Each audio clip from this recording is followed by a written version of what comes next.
Ladies and gentlemen, welcome to the Wadcast Podcast. I am your host, Eddie Ift, and I'm about to start this episode with our guest, Rich Froning. If you don't know who he is, then I don't know why you're listening to this podcast. Probably the name that is most synonymous with CrossFit. Incredible, maybe the best CrossFitter of all time. And winningest probably, because he's won as a team member, as an individual, unbeatable, unbreakable, unstoppable, incredible, great human being. Had an incredible time talking to him. Just to meet someone that's so good at what they do, have their priorities straight, and still so humble. I was impressed. Incredibly impressed. I hope you enjoy this episode. If you do enjoy these episodes, please do me a favor.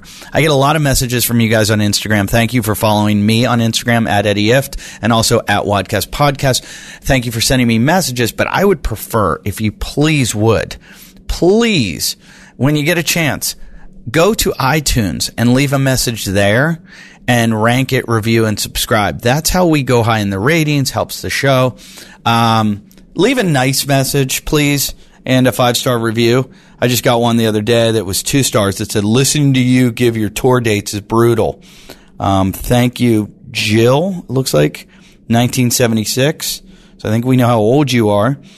And my response to that is, I don't know if you know what a lead generator is, but maybe it's a lost leader. I don't know what it's called. This show doesn't make a lot of money. Not enough for me to put the effort in.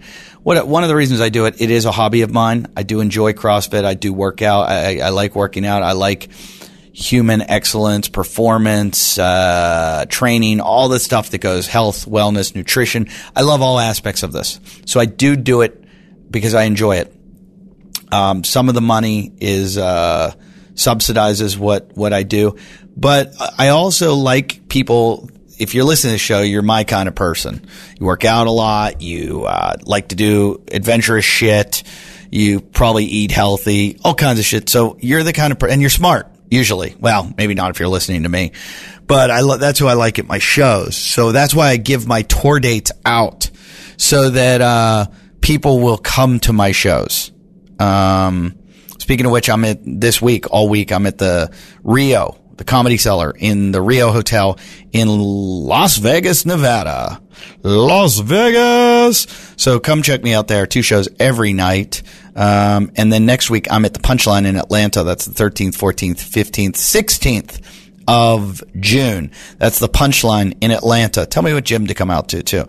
Then I will head off to Skankfest in New York City. I'm doing 2 shows on the 21st. That's a Friday. 22nd, I'm in Mount Holly, New Jersey. I've already heard from some people that are coming to that show. It's at some restaurant, I don't know, in Mount Holly. I responded to somebody. I didn't know where it was. 23rd, I'm at the Stone Harbor Theater in Stone Harbor, New Jersey. The 26th, I'm at the Empire Casino in Yonkers, New York. The 27th, I'm at the Comedy Cellar in New York City. 28th, I'm in the Valley Forge Casino in Philadelphia. And then I'm back in LA for a little bit, because my wife will be giving birth. That's right. Little Eddie Ift the Fourth is coming out. I think my wife and child named it Cruz, though. It's going to be Cruz Ift. Then I'm back on the road the 18th of July, 1920. I'll be at Hyenas in that's Dallas, Texas. The 21st, big show, Comedy Store, Hollywood, California, Sunset Strip. Get your tickets. Tickets are going to be available next week. Tickets are going to be available. That show sells out. That's in the main room, the big giant room. There will be some bigger name comics than me, way bigger than me, on the show, and some excellent comics, friends of mine. You will see the best show you've ever seen if you come out to that show on the 21st of July. That's a Sunday night, 8 o'clock, the Comedy Store, world famous Comedy Store. You never know who you're going to see there. Just trust me, you're going to see an incredible show. So tickets will go on sale this week at eddieift.com. So get your tickets to that. And then Zany's in Chicago. I'm there July 25th to 28th. Then I'm in Omaha, Nebraska. I might go to the games with Hunter for a couple days.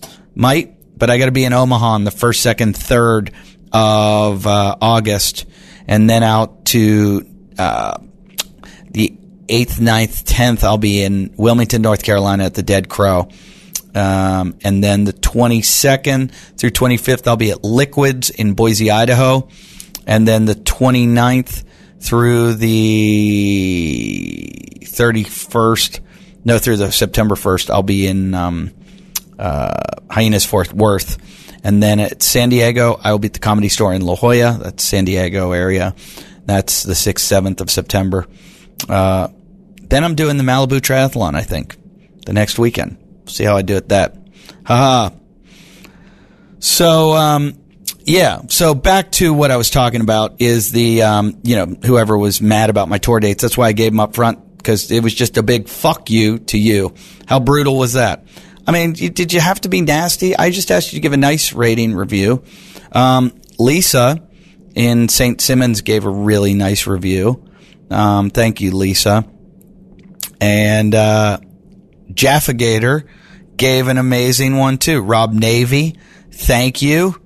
AKC SoCal, thank you.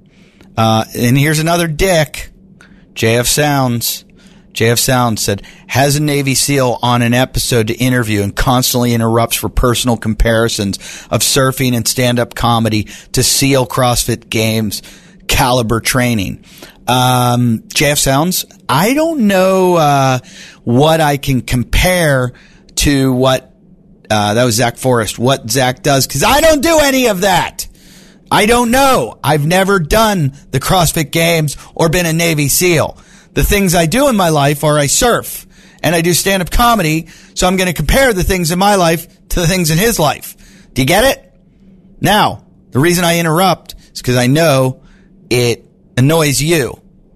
Oh, God, you had to make me mad. Chris, whoever you are, Chris Review, very nice, thank you. Jaberg, yeah, see, there's so many nice ones. Why you got to be a dick? Just go to iTunes, rate, review, comment.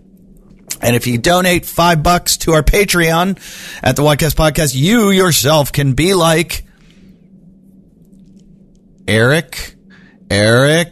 What is your name, Eric? Excuse me, Eric, you are the winner of a Myopux. You're asking, what is a Myopux? A Myopux is an electronic muscle stimulator. It flushes all the waste and congestion out to speed up the inflammatory process so that you get healthy quick. It's worth about $450, and we give you that and a leopard claw. Total, the two of them are worth about $450. You donate $5 a month, you can win this like Eric Gavilan. Eric, congratulations. You are the winner this week, and you will be getting that shipped out to you. You just send us an email. We'll take care of you, and you get this. So congratulations. And I don't have much else to tell you. I'm too excited for you guys to listen to this episode. I do want to talk to you about what do I want to tell you? Is that it? It seems like there's more I got to talk to you about. No, I'm just too excited. Next week we got Margot Alvarez. How great is that? Just coming off her win at the was it the Granite Games? That's right. She was on the team from San Diego that wins everything. Why can't I remember their name? Invictus. She was on the team. She's going to the games. Congratulations. And you get to come on, more importantly, you get to come on the Wadcast podcast. Rich Froning, you're going to enjoy this episode with him, I hope. I was excited. I was really excited. Machete didn't show up. I think he didn't want to fight him. Oh, I know what I wanted to tell you. Enjoy the new song that's coming up. You're going to hear it from, remember I asked for people to submit? Well, I picked a song. And Joe Pangalo. I hope I said your name right. Joe Pangalo. Maybe it's Joe Pangelo. Joe Pangalo. Either way, hope I didn't mess up because you made a great song that fits perfectly, because I thought we might need a little change. Sick of that old royalty-free music that we stole from GarageBand. Now we have a new song. So Machete will be putting that in. You'll hear it dropping today. And I recorded this episode a few days ago, in LA at the world famous Ice House Comedy Club. Rich met me there. I was surprised. We're the same height. He's, maybe a little bit more muscular than me. Nah, I'm probably more muscular, but, just kidding. No, it's great. And, I'm in Las Vegas right now. I packed, and I have a great story that I'll tell some other time about how I got stuck in the desert. If you were watching my Instagram story, I tried to, I'll just tell you real briefly. There was a propane truck in the road on the way on the 15, and they stopped traffic, and I was going to miss my show. So I found some dirt roads on Google Maps that I could take my 4-wheel drive Toyota 4Runner and go 4-wheeling and make it around the accident to another exit on the 15. Next thing I know, I'm sleeping in the desert with a flat tire and exploded battery that flipped over and let all the acid out. Yeah, I'm an idiot.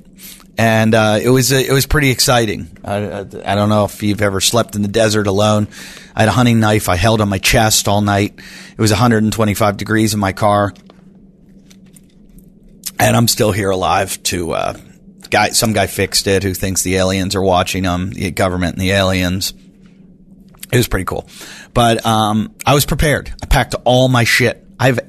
You should see what I travel with now. It's like suitcases full of shit because I bring everything from my Whoop to my heart rate monitor to my Camelback to my bike, my trigger point roller, my Theragun, my Myopucks. I travel with everything. One of the things I've started bringing my supplements with me. I take some magnesium at night, and I bring my apple cider vinegar capsules, and most importantly, because I'm taking in, I need a lot of calories, but I also need tons of protein at this point. I've told you before, I'll tell you again, the protein that I've chosen after I've done my research is Xology. A couple of reasons. One, it's delicious. It tastes so good. Number two, it's all grass fed. It's all the good stuff. It's keto. It's paleo friendly. It tastes great because they use monk fruit, which is all natural, sweetener. And, another reason, the guys are CrossFitters, so I have an allegiance to them. And they've got these little pods that they come in. I knew I was going to be here for 7 days. I threw 7 in my bag. Boom, boom, boom, boom, boom, boom, boom. 7 in my bag. You can get them in a big bag if you want, like a 20-serve bag at home, or you get these pods, and they're great because you bring the shaker with it, and you stick the pod in the shaker, and it pops open, and then shake it, and you've got your shake right there, and you just add water. It's great. And they are innovative. I think Xology is the only one doing it. I think this is their invention. I'm not positive, but it's so cool. And it tastes great. It's as healthy as it can get. These guys are all about having the best quality product. You know, they're CrossFitters. They're elite. And they've got all kinds of stuff. Their best, their number one selling product is a branched chain amino acid.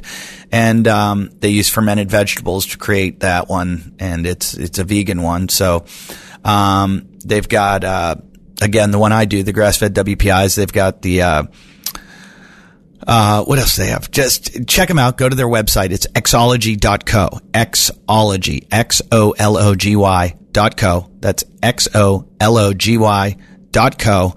They care about the environment. Those pods are compostable, which is very important. And they're going to give you 15% off if you use the code WODCAST. That's WODCAST. Use 15% off. I should make a little video and let you see how I do these pods and drink my shakes.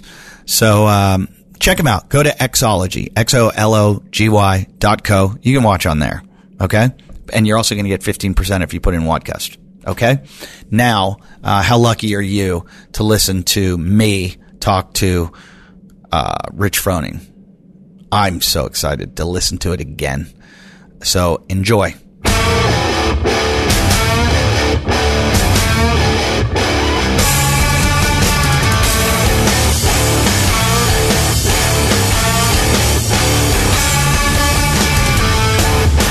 Ladies and gentlemen, welcome to the Wadcast podcast. We have a very, very, very, very, very special episode. Do I say that every week? Yeah, I do. But this one, I'm not lying. I'm not joking. I'm not fabricating. I'm not embellishing. I'm not doing what I do best. I'm being serious. I knew the day would come where Rich, Froning, and I were in a state that wasn't big enough for the two of us to be in. We found it. I'm honored to have you here, Yeah, Rich. appreciate you having me. It's an honor to meet you finally. You've been on the show before. I'd never met you. I wasn't on the show. I was trying to think. Was that back in 12 or 13? I think 12 or 13. I think it was the East Coast Championships. ECCs. You probably won it. No, I don't. It was. I think the only time I competed ECC was on a team with Spieler, Stacy Tovar, and Elizabeth Akinwale, and I think we got like second or third or something like that. So that was back when like teams. Or we may have won it actually. That was when teams started. Yeah, it was kind of like the super team. You could have fun. Man, it was like a blizzard that year, I think, too. It was a fun experience. Well, a funny story about that. We have a guy, he's not here right now. He does all of our engineering, producing. He's been part of the show from the beginning. His name is Machete. And he looks like Machete from the movie. Oh, I remember Machete in the elevator, actually. Yes. Yep. Now that you say that, I remember that. I love that you remember him because he came down to talk to Scott Norman, and he was like, hey, he's like, so I was in the elevator and I met Froning, and they were like, really? And he's like, yeah. And they're like, what happened? And he's like, and Machete hasn't worked out a day in his life. Eats, you saw the size of him, and not athletic at all. Super nice guy. And they said, what'd you think of Froning? And he goes, I think I can take him. He goes, there you go. He goes, I sized him up. There streetwise. There we go. Streetwise. That's good. And he goes, I think I can take him. There it is. And that's been an ongoing joke of the show for years that Machete thinks. All right. Hey. And I called him this morning. I was like, hey, maybe you want to meet me at the Ice House. You and Froning can throw down finally. Streetwise. 6 years later, let's do it. I'll meet you in the alley. I don't know if I want to mess with a guy named Machete, though. No, he's a good dude. But so you're in California. You're visiting family? Yep, visiting some family. I'm doing some work stuff while we're out here too. So. Brought the family with you? Yeah, just brought Lakeland. We have three now, and it's been kind of chaotic getting having the other two back to back, and so we want to give Lakeland a little bit of time. We're actually going to go to Disneyland. While I was going to say, I hope that's what you're doing. Yeah, it's going to be. We're going to bite the bullet and go for it. But how old are the younger ones? 2 and 1. Yeah, they're not going to know. Heck no. So and Lakeland will. She's fired up. So we finally told her she'll turn 5 in July. She's gonna love it. She's gonna go crazy. Love it. Yeah. We took her after the games.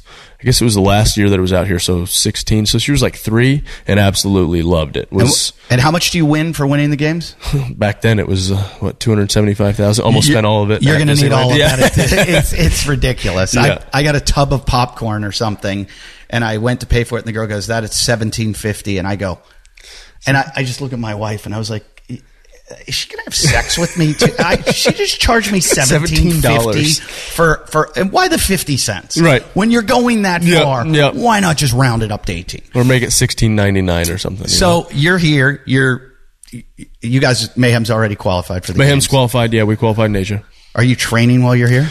So, man, it's been such a weird season, weird off season, no real off season. We kind of fired it up in November trying to qualify at Wadapalooza, missed that. And so we've literally been training hard since October, November.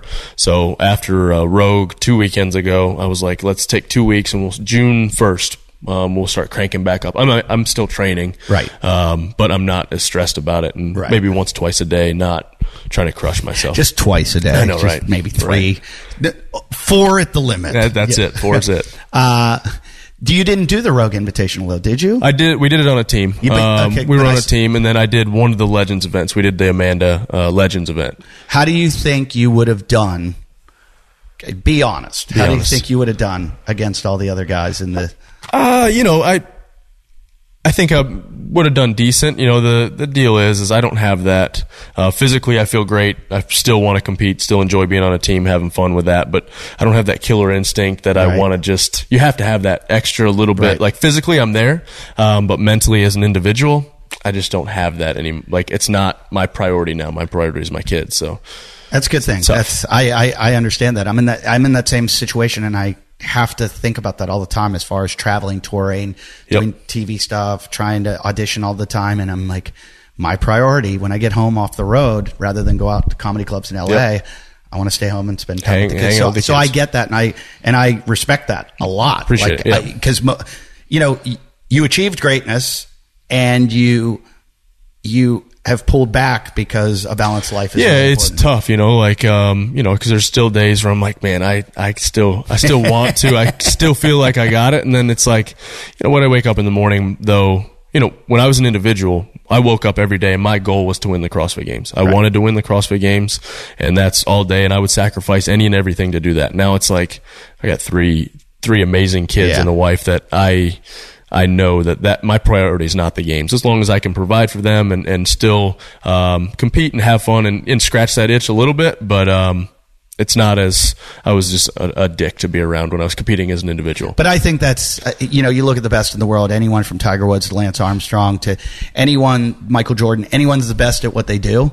I think everyone would say that they're a dick to be around because you have to put 100% focus on to be that. And it's good that you can shut it off. Right. Some people never shut it off and keep going. Right. And I think that was it. Having Lakeland changed that. It was like, I can have a life outside of doing this, and it's not as important. Having 3 of them is even better. I can't imagine. It's I'm on chaos. I'm on 2 it's right now. It's literally chaos. I've heard 3. You're outnumbered. It's 3 outnumbered. Who was? I can't remember. It was a comedian was talking about having 4 kids, and he was like, "This is very similar to having 3 kids." He's like, "Imagine you're drowning and somebody hands you a baby. That's what having 3 kids is like."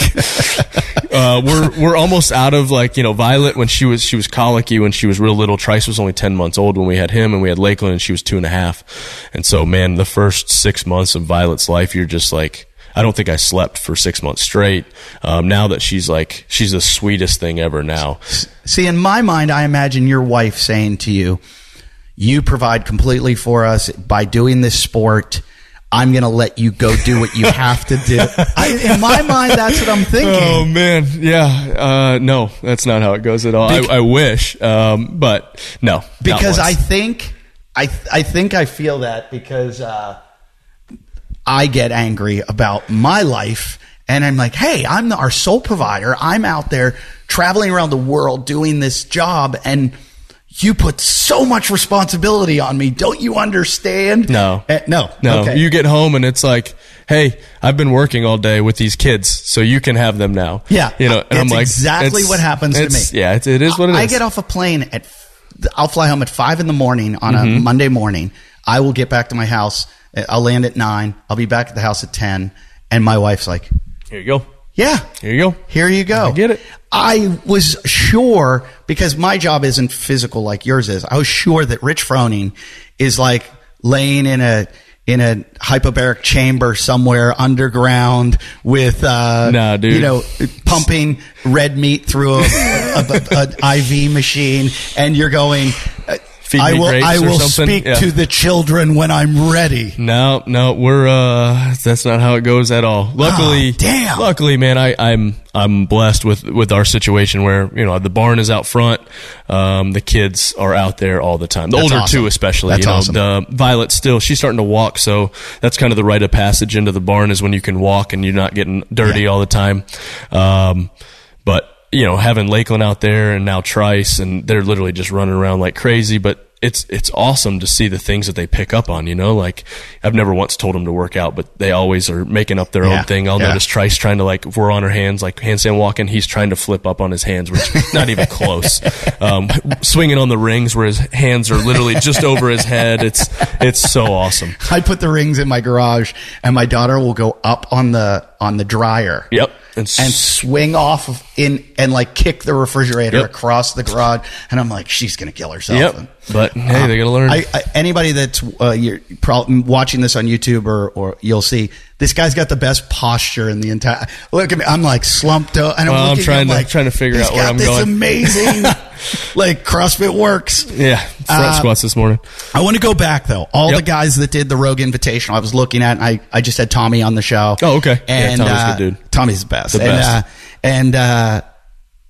And I looked, and I'm like, I didn't watch the Rogue Invitational at all, and everybody's saying it was such an amazing event. It was awesome. You know, from how to do it right. Yeah, from a logistics and operations standpoint, it felt like the CrossFit Games. It was awesome. And then I saw your name and you weren't listed, and I went, wow, what happened? Why did he not do this?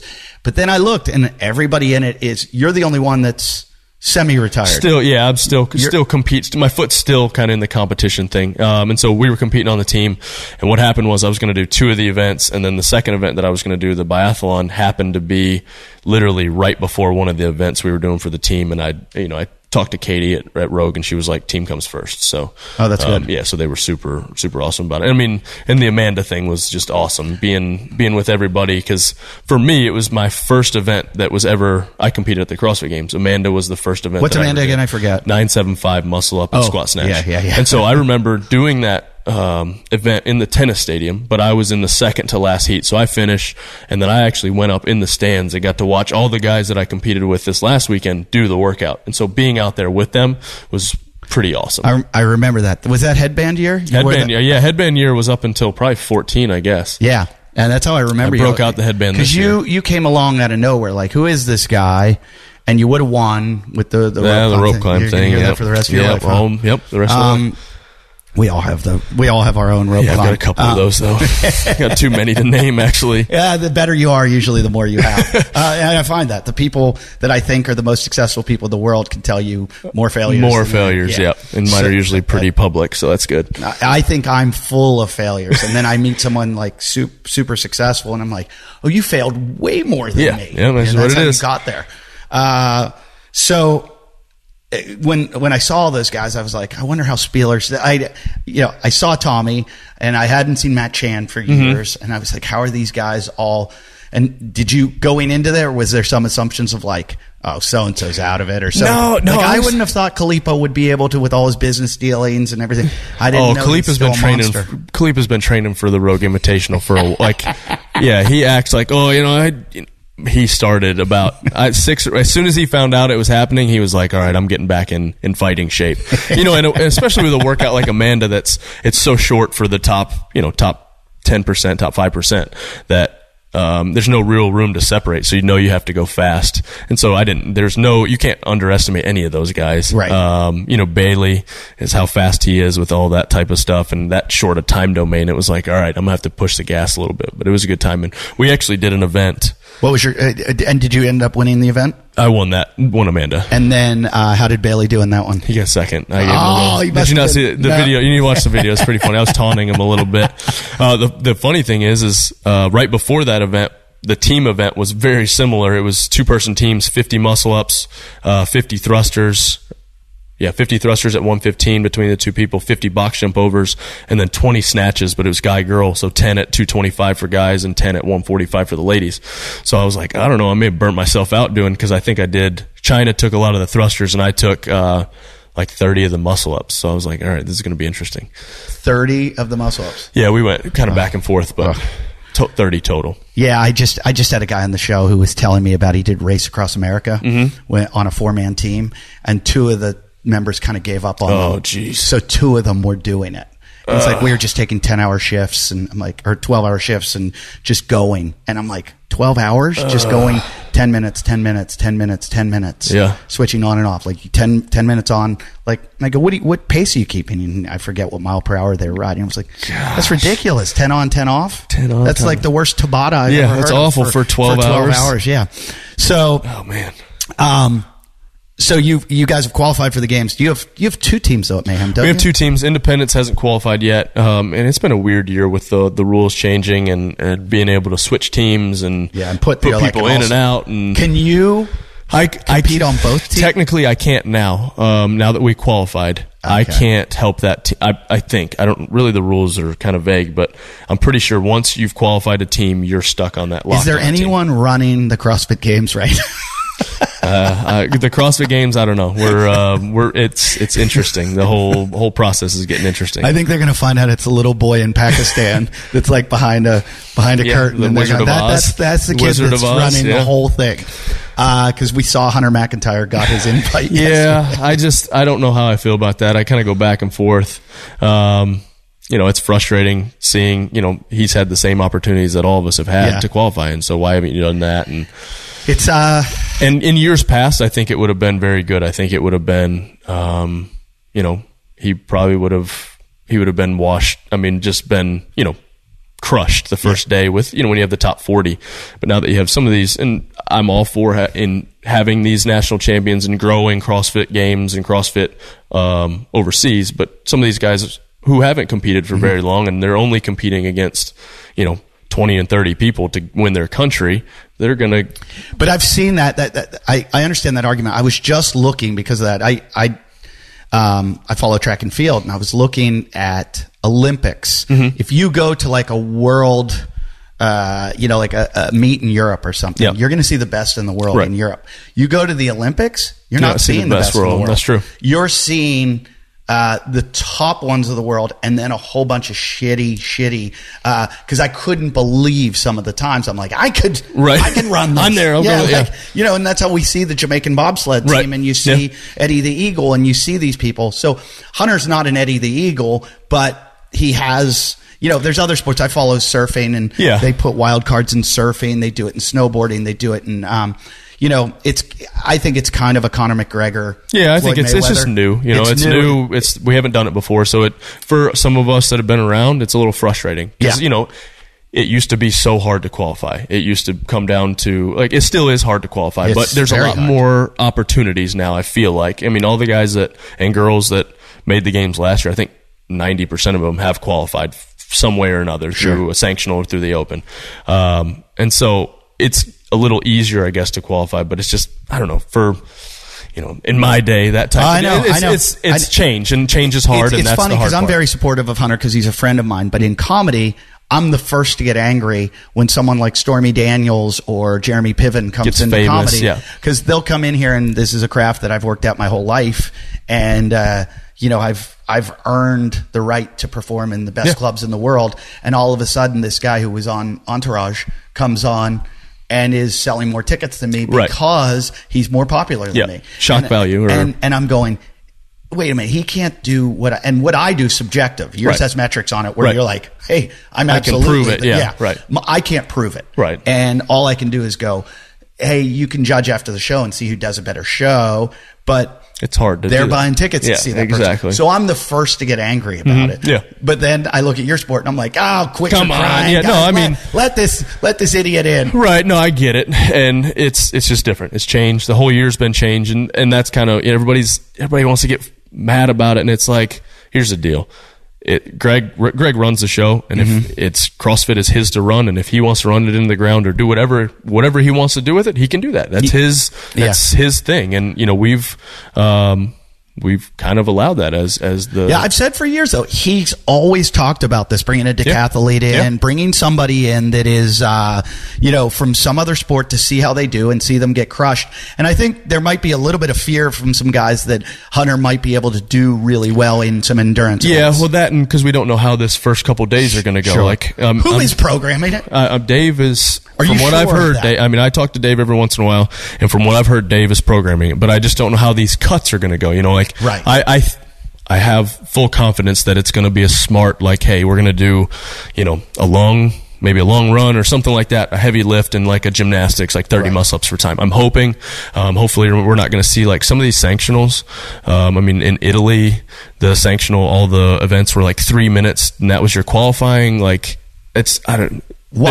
wouldn't you like that? Because if it is a 3-minute thing, Hunter gets busted out. Well, I'm not worried. I think it should be a valid test. But a valid test is not 3 minutes. You should have a long duration, moderate duration, and then a heavy lift or something like that. So where you're not testing all of fitness, but you're at least testing different time modalities. And I agree with that, because my argument of CrossFit has been, and you can tell, way better than I do, my argument has always been that if we took a top-level Olympic lifter that was an average CrossFitter, could do all the basic movements well. Right. We took a top-level gymnast, he can do all the basic levels well, and we took a top-level runner, he can do all the basic levels well, and we have them compete against each other. Every single time the weightlifter is going to win. You'd think so. So I think that CrossFit is skewed towards weightlifting.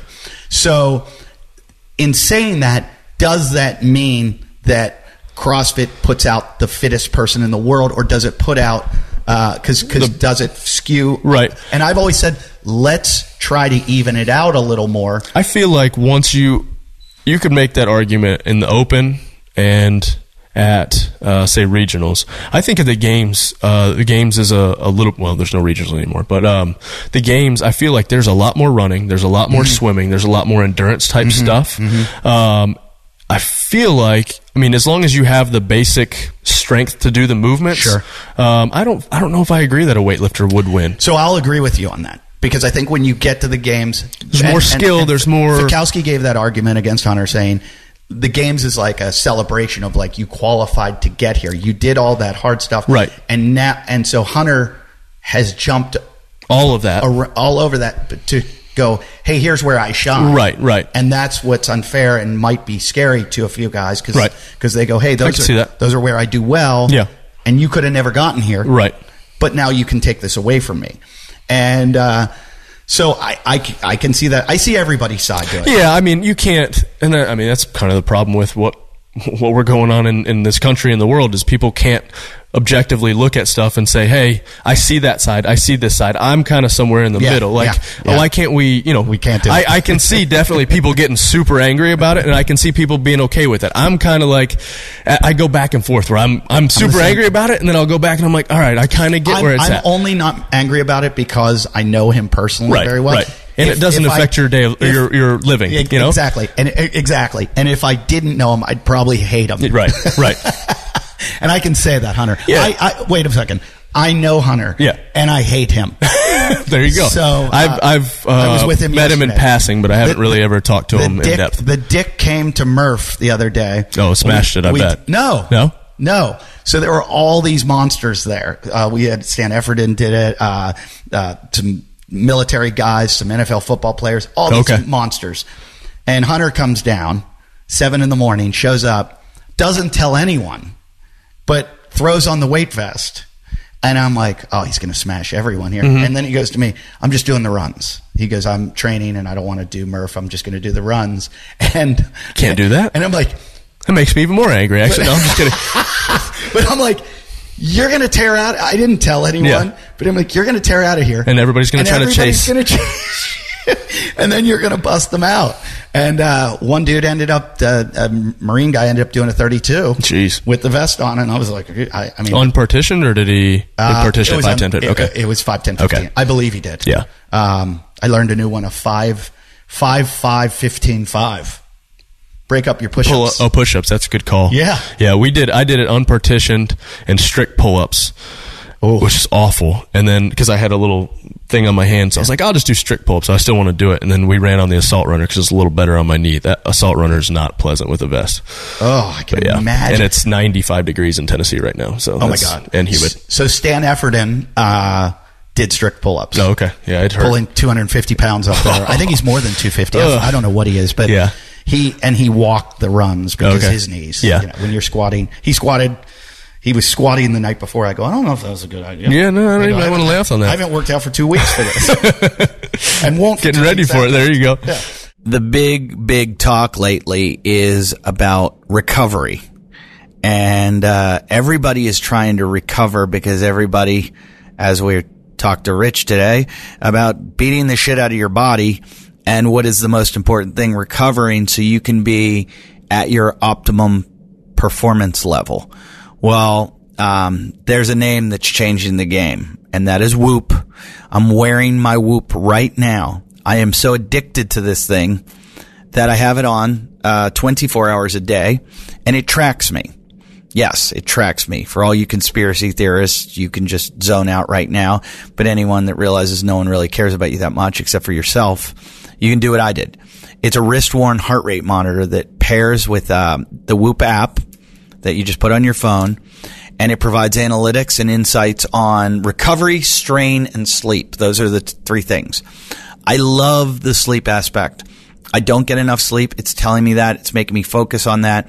I now look at it every morning. It gives me a little notification, and it tells me how much I slept, how deep was my sleep, like how much REM I had, how much SWS I had. And then It tells me how much more sleep I needed or how well I did and how recovered I am. It also knows the strain of the day of like how much I worked out and how much I exhausted myself, how far I pushed myself, how many calories I burned. And it's my little coach. It's saying, hey, Eddie, you need to calm the F down, or you need to, you're okay. You're good to go. It's time to step on the gas. And it's been great because there are these days where I'd push myself where I'm like, it's not worth it. It's going to be deleterious. How about that word? It's going to be deleterious for me to work out right now. Detrimental might have been a better word. Anyway, it's incredible. And it gives you a strain score.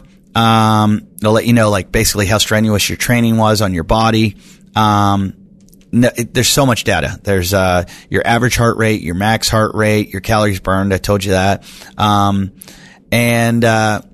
They just released the new Whoop Strap 3.0, which includes new upgrades to the hardware and unlocks a suite of new software features for the app. The 3.0 now has a 5-day battery life. How about that? So you're going to keep this on 5 days. It's so easy to charge too. You put this little cover over it while you're sleeping. And so it charges while you sleep, and it's not plugged in. So you charge the cover whenever, forever. And then whenever you feel like, oh, I'm going to bed, you just slip the cover over it. Cause then it looks pretty sleek. It looks like you've got, this cool like watch that nobody has. And, it's conspicuous kind of. It's really, really helping me because with how hard I'm taxing my body right now and how hard I'm working out, I need to know when to pull back and I need to know when I can go all out. And it just gives you confidence because you're like, well, I'm ready. I'm rested. I got a good number. You see some graphs on there. It's so much data to check out and nerd out on. Just, it's fun. It's fun too. Check them out at whoop.com and, use the code. The code is WODcast. They're going to give you $30 off. $30 off a 12, or 18-month membership. So, might as well get the 18. I'm never taking this thing off. Check it out. You're going to save $30. Optimize the way you train. Go to whoop.com. That's WHOOP.com. Everybody's talking about it. You might as well get in on it.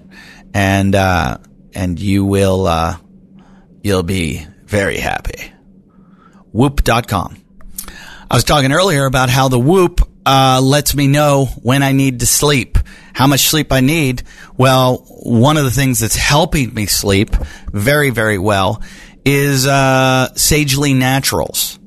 Sagely Naturals. It's, they are, a CBD infused product that comes from hemp. And you're wondering, what do you mean it comes from hemp?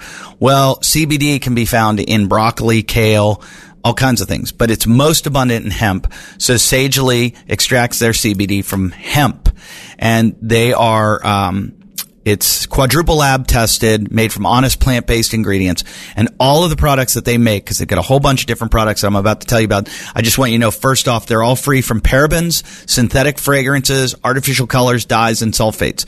So you're not going to get more natural than this. Now, here's the deal. You're feeling stressed, you're having trouble sleeping, you have occasional discomfort, you've got some DOMS, you worked out too hard, you're looking for relief. Here's what you're going to do. Sagely Naturals has a CBD infused lotion, a spray, supplements, and essential oils that can help. Okay? They got everything for you. Any way you want to have this product, you can have it. I don't believe you can. Oh, I think they might even have one that you can drink. I'm not sure. No, they do not. They've got a spray. They've got a supplement. The lotions are great. It's just, trust me on this one. If you're having any trouble and you want to try out CBD, just give it a chance. And I promise you, it's all natural. It's all legal.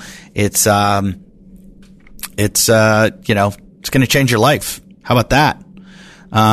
Especially if you work out hard. Sometimes you can overtrain and it makes sleep, difficult.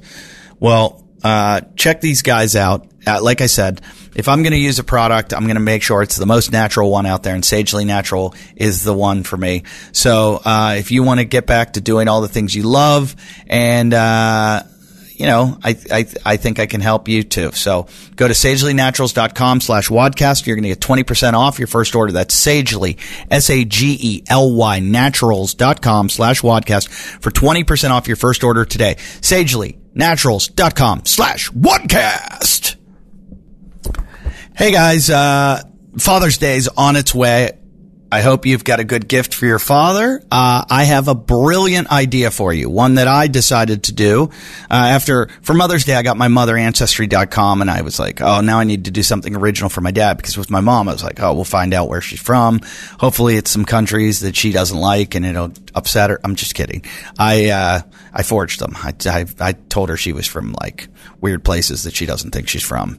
But, no, I'm just joking. I found something even better, though, that you can do for your father that we're doing with my dad, and it's called Storyworth, and it's very interesting. It was founded by this guy who wanted to record his dad's stories. I one time did a podcast with my dad and found out there were so many things I didn't know about him, and I think if you do this, it's such a great way to have a record, to have something that can, you're gonna memories for a lifetime. And it's fun for them. It's fun for you, fun for the rest of your family, and really interesting. What they do is Storyworth will, once you subscribe and you assign the person that you want, Storyworth will send them a question every week. And, they're gonna send them a question that you never would have thought to ask. And at the end of the year, they're gonna get all these stories and they bind them in a beautiful hardcover book. So then you have the book, or they get to keep the book, and the family gets to keep the book, and it's great. So you're going to connect with your family. You're going to get to stay in touch. You're going to help, learn all about your relatives and elicit great questions that you might not think to ask. And then you've got these memories. So they do 1 year of weekly story prompts. They send it to them. They email them. They answer the questions, and then they put the book together for you. So, and you can have as many people as you want on the, receiving the stories, and you get to save and edit all your stories on Storyworth.com. So, this is an awesome, awesome idea for Father's Day. So check them out at Storyworth.com/wadcast. You're going to get $20 off. Okay. $20 off when you visit Storyworth.com/wadcast. Okay. Try it out. I hope it works out for you. I hope you and your family get to share lots of memories, and I enhanced your life a bit. So, thank me. That's right. Storyworth.com/wadcast. So Tennessee, is that the mecca of CrossFit now? Man, right now, well, it's the mecca of CrossFit Games, which I feel like we have to separate now. I feel like it's almost two different entities. It is true. But I mean, we've got an incredible group down there now. I mean, you got Matt, you got Tia, you have both of our teams. We have Angela, who won the teen division a couple of times, still lives there. Nick was down there. Palladino was down there for a while. He's heading back, I think. May come back down eventually.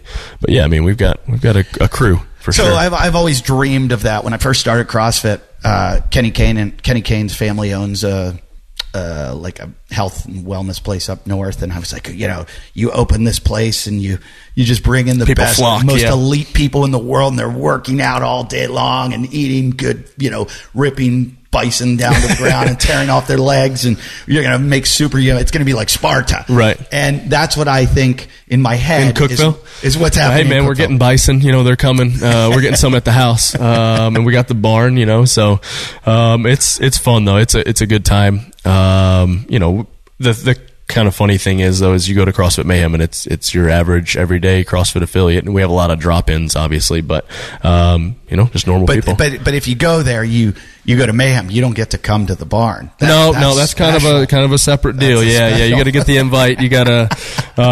We have a good time though. Yeah, but it's just. I'm not coming to Tennessee till I get to go to the barn. Go to the barn. Come on, you get the invite. Here you go, official invite. The problem is, it sucks because I want to go to the gym, but if I'm with the kids or I'm trying to get something in fast, if I go to the gym, an hour training session turns into a 3-hour training session. So that's the hard part. Is I would like to be there more.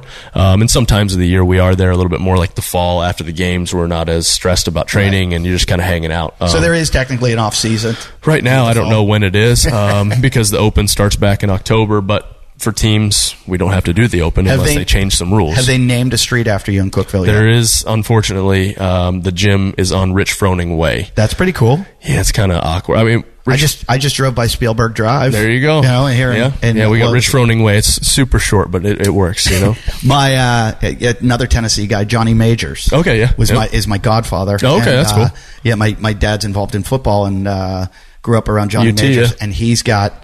I think I was on Johnny Majors Drive in Knoxville. And that would always be a dream to have a street named after me. We have a street right in our neighborhood called Gayer Street that I think they named after me. I always take videos by it. I go, hey, they named a street after. There you go. And I go, no. And people will write, no, you'd be on the gayest street. Okay, there you go. That's good. And then my wife's like, yeah, this is really funny. So the mayor called and he's like, hey, we're thinking about changing the road name in front of the gym for you. And I was like, you don't have to do that. I appreciate it. I was thinking like Froning Drive or something like that. He's like, we're going to call it Rich Froning Way. And I was like, oh, that's going to get some jokes. Yeah, so it's pretty cool. It's cool. It's very flattering. But for me, I've always dreamed about the sandwich, the there you street. You know, that's when you know you've made it. Yeah. Right. You guys, it's so funny. My whole life I wanted a sandwich, and then now I eat so healthy. I'm like, don't put my name on a sandwich. Maybe a wrap. Yeah. Put it on like buffalo cauliflower, the Eddie F. cauliflower or something there you go. Like that. No, so I've always imagined you guys down there. But when you in Cookeville, you program yourself, or do you have a coach right now? Yeah, so I program myself, and kind of for the team. 90% of my workouts, we had Hinshaw, does a lot of the running stuff for us. He'll program some stuff for us. And then now, and then I had a swim coach back after, was it 13 when I looked like an idiot in the pool. I actually learned how to swim after that. And so Hinshaw sometimes will give us some swim workouts, but for the 99% of it, we do it ourselves, and we kind of just, it's almost like by committee. But Tia's got someone programming for her, correct? So Shane, her husband, programs for her, and sometimes we'll come up with a workout and she'll be like, oh yeah, I'll do that, or they have a good workout and we'll do that. So I mean, we're not super. And what about Matt? Matt kind of does his own thing as well. That's interesting to me, and where it comes from, because the rumors about you it's so hilarious. There's so many. Because it's like, Rich just walks in the gym and goes, I'm going to do 10 of those, 20 of those, 15 of those, 5 of those, and then I might make a workout after that. And then, it's not far from the truth. I mean, obviously there's a little bit more that goes into it, but we'll kind of get everybody. We'll figure out the number of people we have in the barn for that day, what we've done the days before, and we'll kind of, what do you want to do? What do you not want to do? And then usually I'm like, all right, I'm going to make this up. And so we'll come up with something on the whiteboard on the fly, and then from there we just kind of, the hardest part is getting the first workout and getting everybody moving to start. That's the hardest part. And then once we get moving, it's like, all right, now let's do this. Now let's do that. That's the great part about 3, 2, 1. Yeah, exactly. As they turn the clock on, you're like, I gotta go. I can't talk anymore. Yep. Do people accuse you of being like masochistic? Like, yeah, from time to time. I usually in some workouts I'll apologize to everybody. We're in the middle of it. I'm like, I'm sorry. I overprogrammed. But do you wonder about your own brain? Like that, you're like, what makes me sick? I'm sick, twisted. Like you think of stuff, and I'm like, oh yeah, that would hurt really bad. Let's do that. Like I'm just like, why? Like the other day, we went down to some friends have a houseboat on the lake, and we went down there and hung out, and we got back later on. I didn't get to train at all, so I was like, you know what, I'm going to do something really hard. And this was on Saturday. We had to do Murph on Monday. I was like, I'll get on the bike erg, so I'll do 1,000-meter bike erg and then 225 back squats. I'll go 1,000 bike, 21 back squats, 1,000 bike, 15 back squats, 1,000 bike, 9 back squats, and I'm going to do 2 rounds for time. 2 rounds. And I was like... So you would 21, 15, 9 twice? Twice, with 1,000-meter bikes, standing bike erg, which is even worse. But look, you're smiling as you say this. I know. And I wonder... It's so sick, it's like, right? You need to talk to David Goggins, because I listen to Goggins, and it's amazing and inspirational and incredible what he does, but at the same time, I'm going, this sounds like a mental disorder. Right, yeah, it really is. And I have, on a much smaller scale, I put myself into dumb things where I'm going to run a marathon, or I'm going to do an ultra marathon, or I'm going to do something like this.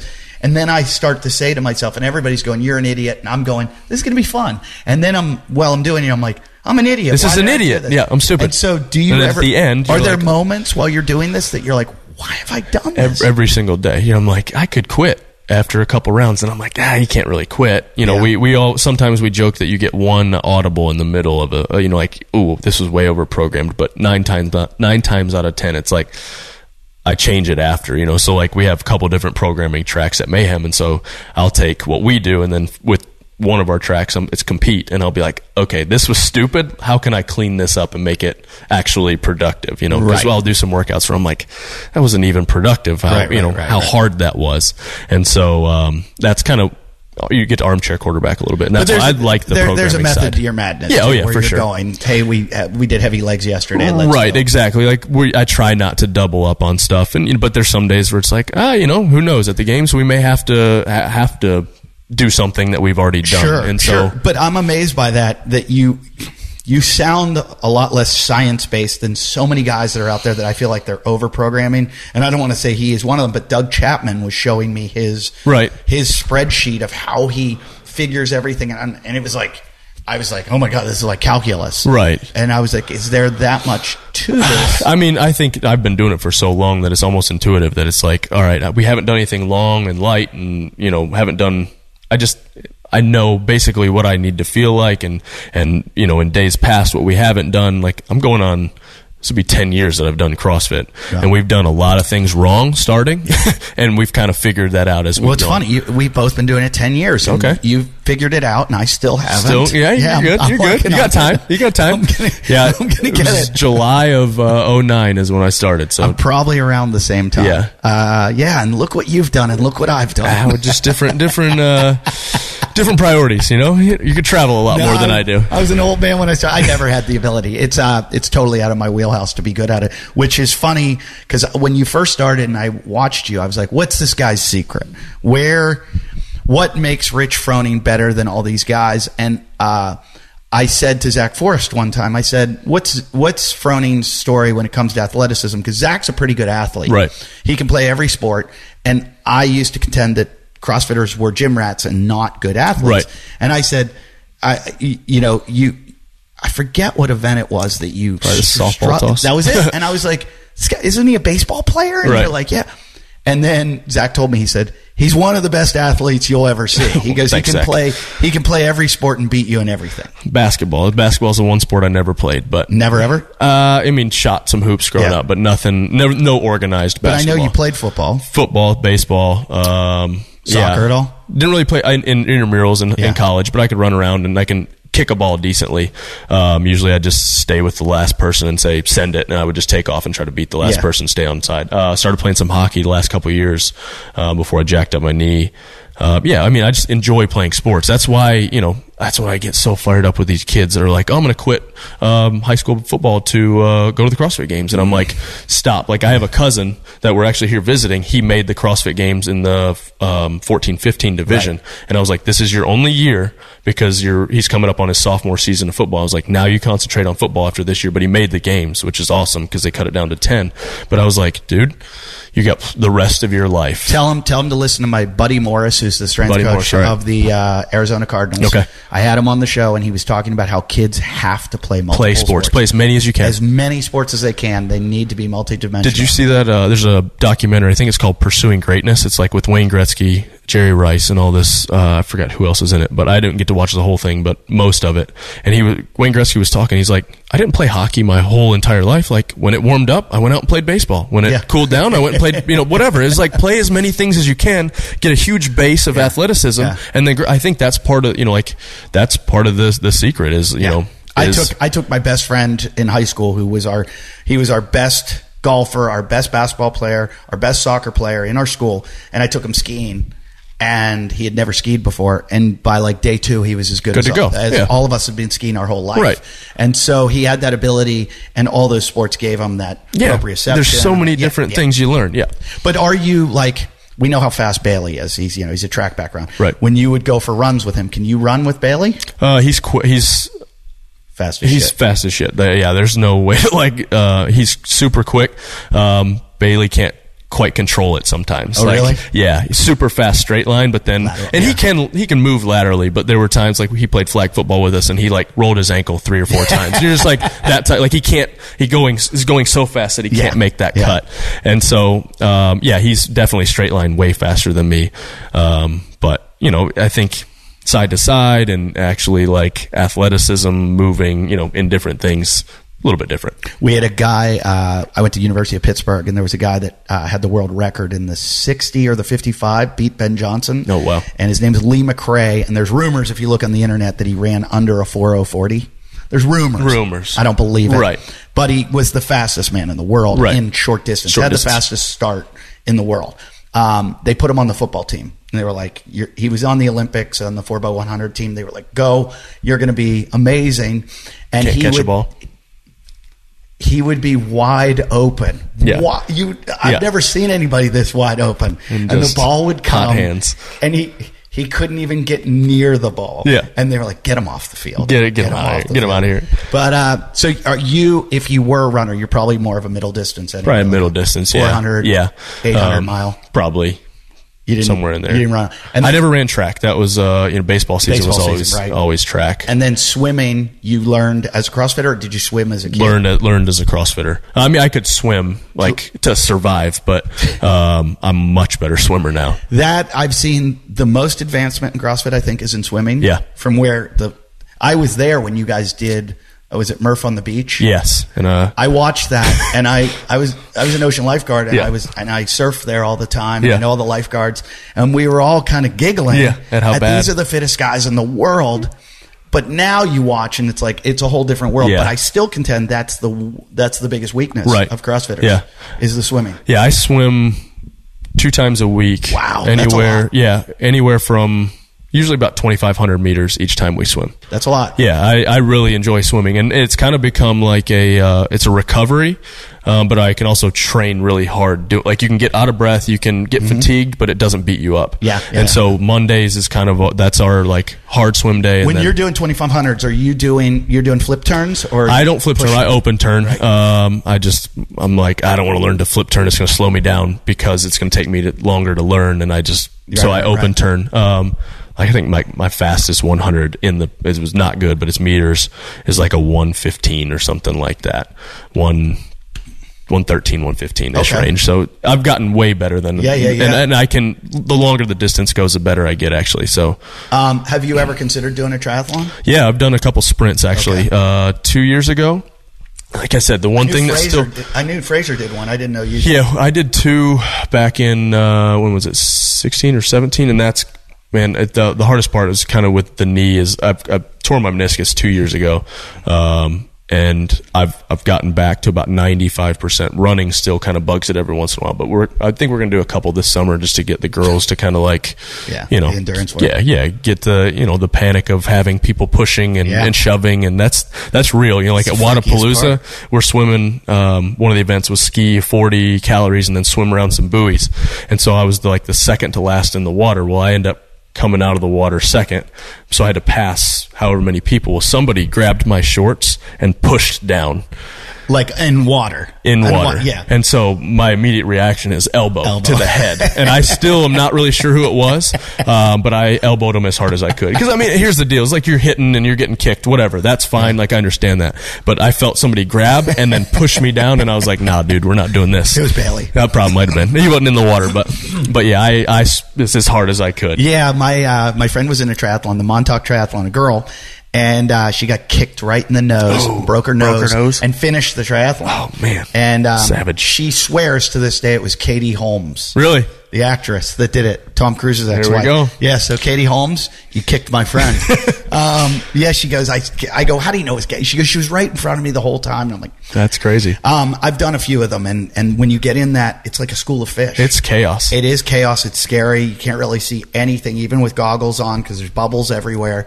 And a friend of mine wanted me to do the Alcatraz triathlon. Oh, okay. Where you swim across from Alcatraz to San Francisco, and sometimes the current's with you, sometimes it's against you. And I was like, with me. I'm in. Against me. That is one of the sharkiest areas of the world. Yeah. Of the world. The great whites come in there, turn around, and go back out. I'm like, Nah, I'm good. No way. I'm out on that one. Do I want to get like taken away from the group where the great white's just waiting for picking me? you off? Yeah. Yeah. My buddy told me that did it, that there were a lot of people panicking too. Oh yeah, I bet. You know, when you're in a lake or when you're in the ocean, that oh yeah, hypothermic and that fight or flight response goes on, and all of a sudden you can't swim well anymore. The only good thing about the ocean is the salt, and you float a little bit better. True. That's the only good thing. It's the only good thing. In Madison, where we swim, it's like it's almost like chest high, but there's like these nasty weeds that the whole time you're just like, it's awful. Where Jason from Friday the 13th. Yeah, exactly. He's just lurking in there. It's amazing how you can create. Like these things in your head. Like, okay, I'm in a lake. There's nothing to worry about except for that giant carp. Could be an alligator. Yeah. You never know. Yeah, funny story. Tasia is she's petrified of swimming in the open water, and she's just now gotten comfortable in a pool. And so she read this article that alligators they're finding alligators in Tennessee. It's in West Tennessee because they come up the Mississippi and kind of get into some of these lowlands when it floods. And so she's like, could there be an alligator in your dad's pond? Dead serious. And I was like, for one, there's it's like probably 800 to 900 feet of elevation change from Cookeville to my dad's house. Like, I don't think alligator coming up that road. Like, come on. And so we kind of joke around with her, and they get all freaked out that there's bluegill and catfish in the pond. Like, they didn't believe me that there were do bluegill have teeth? No, but they'll get you. Like, they just kind of like they'll nip at you. Oh, like, really? Yeah. Oh, yeah. And it doesn't hurt, but it catches you off guard. But then they were terrified of catfish. They're like, well, they have horns, and I'm like, that's like a old wives' tale. Like, you're gonna wait a minute. Maybe it was the bluefish. I'm trying to think of the fish. When I was a lifeguard, we have to call the bathers out when a school of a certain fish would come in because their fins are sharp and they can mess you up. Bluegill they're real small. They do have kind of like sharp fins on the top, but man, you're not expecting it. They'll just like nip you. Even dolphins, we used to call people out every once in a while if they get close enough. Yeah, because they can land on a person. Yeah, like when they're jumping flipping through the doing whatever. And I know a dude surfing that got paralyzed. Oh wow! By a dolphin. Yeah. Holy cow! Here's a crazy story. I probably have told it on the show before. There's a guy who's he was a pro surfer who was paralyzed at Zuma Beach surfing, and Jesse Billauer is his name. He has the Life Rolls On charity. Okay, I've heard that name. And good friends with Kelly Slater, Sal Masekela, all those guys. And his brother was at San Diego State or UC San Diego out at Black's Beach surfing one day, and he's riding a wave or he's paddling for a wave, and a dolphin jumped out and just landed on his back. Jeez. And he said to his friends, he's like, you know what, I'm getting out. I don't feel good. And he said, I'm going to go to the school. He's like, I'm going to go into their urgent care or whatever it is. And as he was driving there, he started feeling tingling and everything. He said, I'm going to the emergency room. And he was paralyzed for a few days from this. And I've seen videos on the internet of people getting hit by dolphins. Jeez. And I surf out there all the time. And it was like, oh, dolphins. Yeah, stay away from me. Yeah. And when it comes to the alligator, I have a fireman in my neighborhood that I'm friends with, and I live in the big fire area up in the mountains above Malibu. And he goes, the firemen are always called to kill the rattlesnakes. Yeah. And he goes, dude, you've got pythons. And I go, no, they're not indigenous to. Yeah, but people let them go. He goes, you have pythons. He goes, I've caught pythons in your neighborhood. Oh, man. And I go, what do you mean? He goes, not just once. I have twice caught pythons in your neighborhood. And I'm like, no. Pythons. New fear. Anaconda. New fear. Anaconda. New fear. Terrifying. Because we have bobcats and mountain lions and coyotes and scorpions. And now I'm like, now I got pythons. Yeah. So you might have an alligator down at. Yeah, you might never know. In Cookeville. What do you guys call the pond? Just Dad's pond. Yeah. And I think your dad weirdly follows the show. He probably does. My dad follows and likes everything on Instagram. Because I saw Rich Froning, I'm like, I thought it was you, and then I'm like, no, this is Senior. Yeah, my dad will like other teams' posts, and I'm like, Dad, they're competition. Like, you can't just like. He just goes through and likes everything. So yeah. So you like the team more, or yeah, it's more for me. Man, it's more fun. I grew up playing team sports. Right. It's different. Like sometimes I wish some of the workouts were a little bit different, a little bit harder programmed, I guess. They look at the teams as kind of like, oh, they're less fit. There's still some really fit teams, and you can make the workouts super hard. But yeah, I I'm happy where I'm at, man. It's so much more fun to be able to share that with other people versus just kind of all on you. And I did get to share it with other people because I had other people that helped me train and trained hard with me when I was an individual. But it's a lot more fun, a lot more rewarding being on a team. I feel like it's more fun to watch.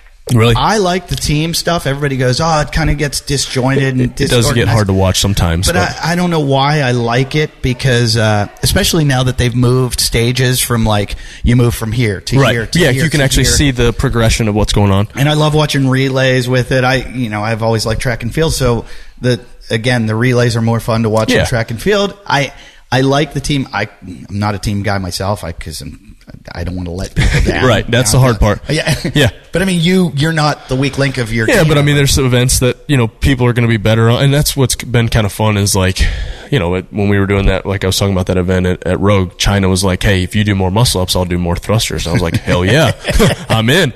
And so that's the fun part where you're like, she wanted to do thrusters. I know. And I was like, I'll do more muscle ups all day. And so it's kind of cool that, especially when you have people that are super capable around you that they're like, hey, I can take a little bit more, or I can step up on something where I'm like, hey, I'm a little bit better at this. Let me do it, do a couple more. And so, when you can let that ego go and they can let that ego go, it's makes it a whole lot better. And so we've got a good group. So I can't remember what year it is. This is a question I've always wanted to ask you. What's the year where you bonked out in the run? That was 14. Yeah, my last year's individual. 14. You bonked out. You come back and you win the girls. Was it the girls afterwards? No, it was after that was. So it was the triple threes. Well, there's a couple runs that I bonked out on. It was the swim one that you were talking about earlier. I walked on that one on the soft sand. But triple threes was the year. It was that soft sand workout was awful. It was awful. When they programmed it, I was like, this is an impossible workout. Impossible. It was hard. Yeah. The second run, I was great through everything until that second run. I was like, did you wear shoes or socks or anything? Nothing, which my feet were completely fine. It was just my fitness was not that good at that time. I saw running. Some people were trying socks, some were trying shoes. Yeah, I was like, nah, I'll just go barefoot. So your fitness is what you attributed just to? the running in soft sand. I was just running in soft sand's impossible. Awful. And I was trying to run too hard, I think, on the first run, and I just got buried. But yeah, triple threes that year. After that would have been probably the muscle up biathlon, which did not go according to plan. Then we had that clean ladder, and then we had that push pull that me and Bridges. I hate bringing up all your shitty failures. Events. Hey, man, but it's like when you win, it's like man. I mean, that's the rope climb. I wouldn't be where I am without the rope climb. It brought me back to my faith. It brought me back to what was really important versus it all being about me. And then that next year, that first event, I was like, all right, well, let's just let's see what happens after this. I started in 27th. I didn't even know you had a hard time with that because I saw Miko blow out his eardrum. Yeah. And Deborah Carson, she wouldn't even go in the water. She was like freaking out in the waves. I think I was like 26th or 27th. So then that year, and then 12, I was relatively unscathed. That was probably my easiest year. And then 13, I always have these like super bad outlier events. And then the swim, the pool swim and bar muscle up. I remember that event. Disaster. Yeah. And then the triple threes. And so I always have these events where I'm like, because was the triple threes where you had to walk? Yeah, triple threes where I walked. Okay, so you looked awful, destroyed, and I was like, he's done. Yeah, like this guy's got rhabdo or something. I was like, they've just found a way. It's like a superhero. Yeah. They found kryptonite. Yeah, and I'm watching it and I'm going, what happened? Man, what happened to the champ? Yeah, I mean, running it was not something that I did enough of at that time. And then also, I mean, it was super hot that day. But it's still, you're the fittest man in the world. I should be able to do it. I would think that, like, if I took you to Kona right now, you'd be able to do the Ironman. Now, I think it would be slow. But in my head, I go, this guy's the fittest guy in the world, or was at the time for sure. They shouldn't do that. And I was like, they've found a way. Killed him. They've found a way to kill him. Yeah. And then you bounced back, and I'm like, which proves your level of fitness that you're able to recover like that. Right. Yeah. What did you do? I mean, after that, did you go like? Oh man, I was not in a good spot. Luckily Darren, my cousin's been around for forever. He's kind of he's my coach, but he's more of comedic relief and just talks trash to me the whole time. Yeah. And, but yeah, I mean, Do you give him 10% like a caddy Heck gets? no, he didn't get anything. No, but yeah, I mean, it's been so long now. It's been 5 years ago, but it's you just got to kind of trust that, hey, I've trained hard. Like, there's one event. That's kind of the beauty of what we do is, that's what a winner does. Like, everybody's like, well, how do you, because I was talking to, I did a podcast with Taylor Lewan and Will, what's his name? I feel bad now. Both NFL guys, and they're like, "How are you so humble?" And I'm like, "Because we get beat in every single event. That's like true. you literally That's get beat in every single event, but you can still win the CrossFit Games. Like That's so interesting. you can't really get the big head because you're not winning. Even Frazier, he's top 5 in every event, but you're not winning every event. No. You're still getting beat every single time, or a lot of times, and so." Well, you can't really thump your chest on that when you're getting beat, at least in something. That's so interesting that you say that. But I have defining moments in my career where you had this big break and you fumbled it, and like I go out in front of a live audience and I bomb. Man, when it's all the crickets, and it's. Everything's riding on this. They'll say, "Hey, you're going to get a development deal with NBC," and they're all here to see you. Yeah. And the next thing you know, I bomb, and I'm just walking back to square one. I remember the Montreal Comedy Festival, which is where you come out. Like all the industry comes to Montreal to watch all the new comics, and that's your big break. And, right. And everybody, from my New Faces class, Kevin Hart got it. Oh, wow. Dean Edwards got Saturday Night Live. They're all there to see you. And I went up first, which is not a good spot. Nope. And I bombed so badly. And I just walked off stage and just walked through Montreal. I didn't have Google Maps back then. This is 2000. I just kept walking till I got lost. Gotta get away.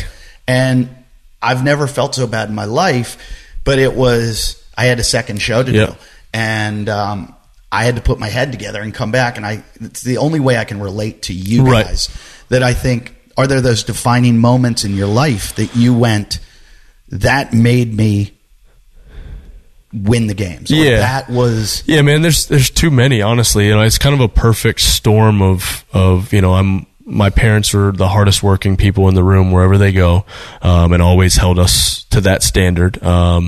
We were always doing some type of chore, but playing sports growing up, I was one of 32 first cousins. 25 of us are boys, so it's a competition no matter where you go.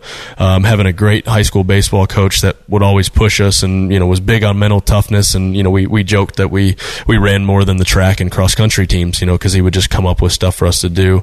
And then, being a firefighter and all that type of stuff, all of that kind of just was the perfect storm. And then the rope climb deal where it was like, that was kind of the icing, was like, all right.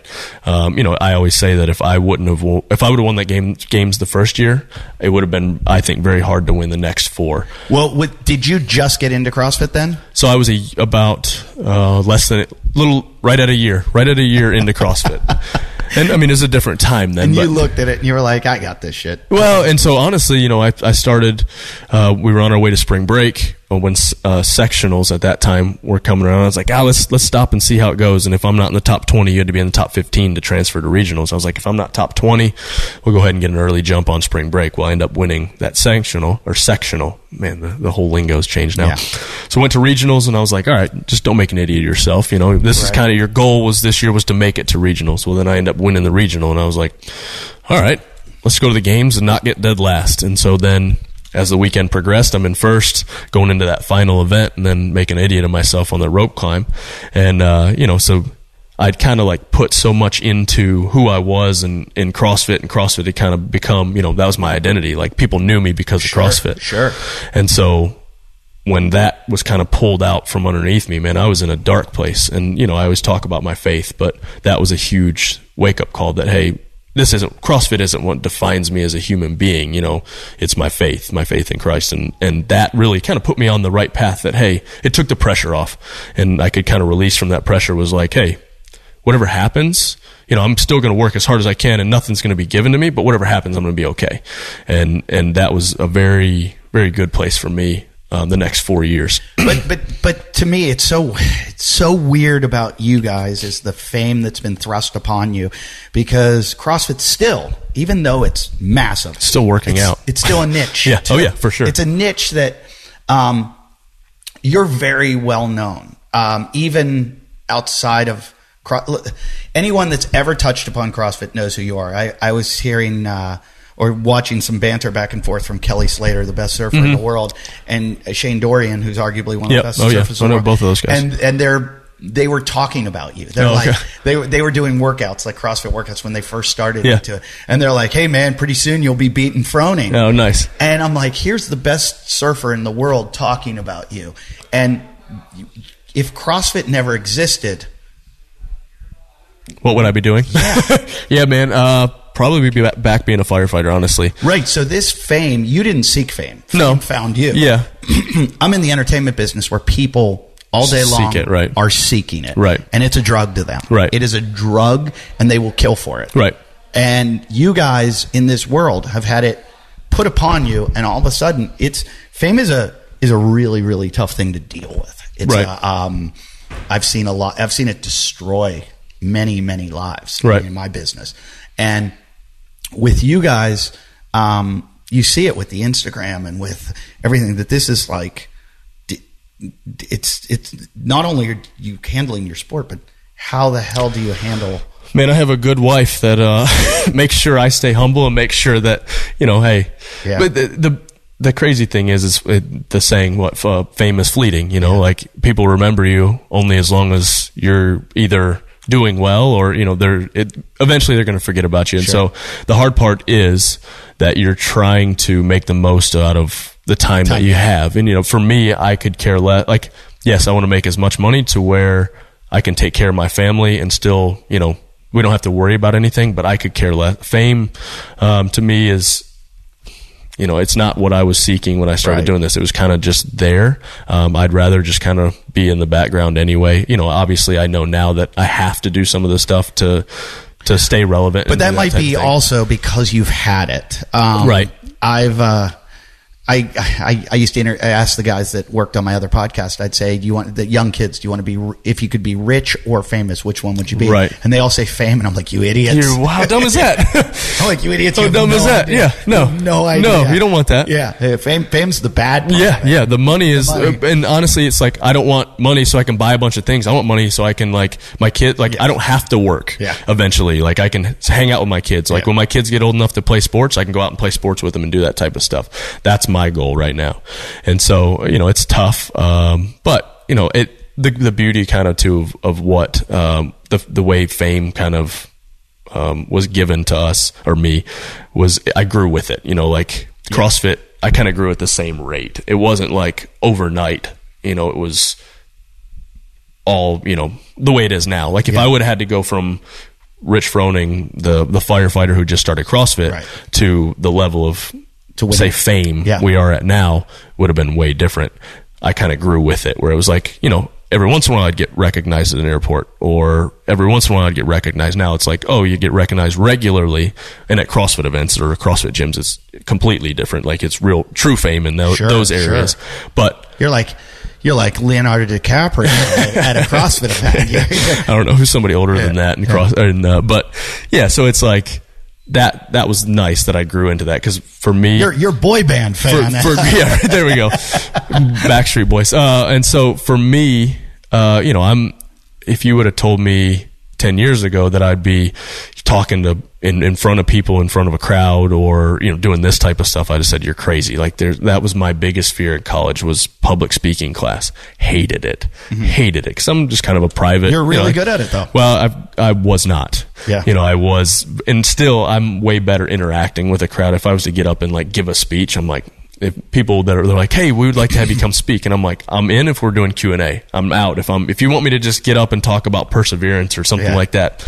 I'm out. Not doing it. But because you could make a fortune doing it. But man, I just can't. I really like when people have questions, interacting with an audience. I enjoy that way better, because I get you start getting up here and you're like, I don't know how you guys do it. That's incredible, because I'm like, they're not looking.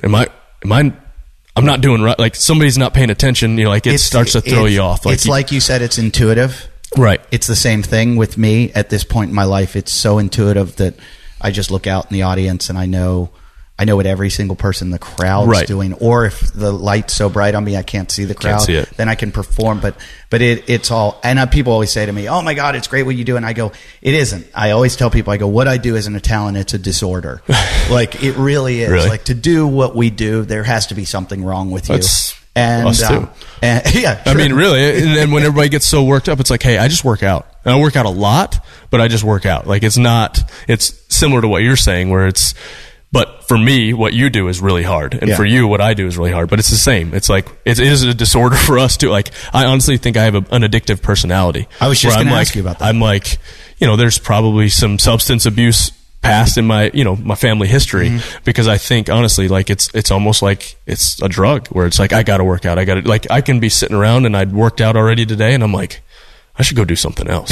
But like, why? Why is that there? Like it's nuts. I heard that about you. I think it was Khalifa or somebody told a story. They were having dinner with you and you were at your house or something. And I'll just disappear. Yeah.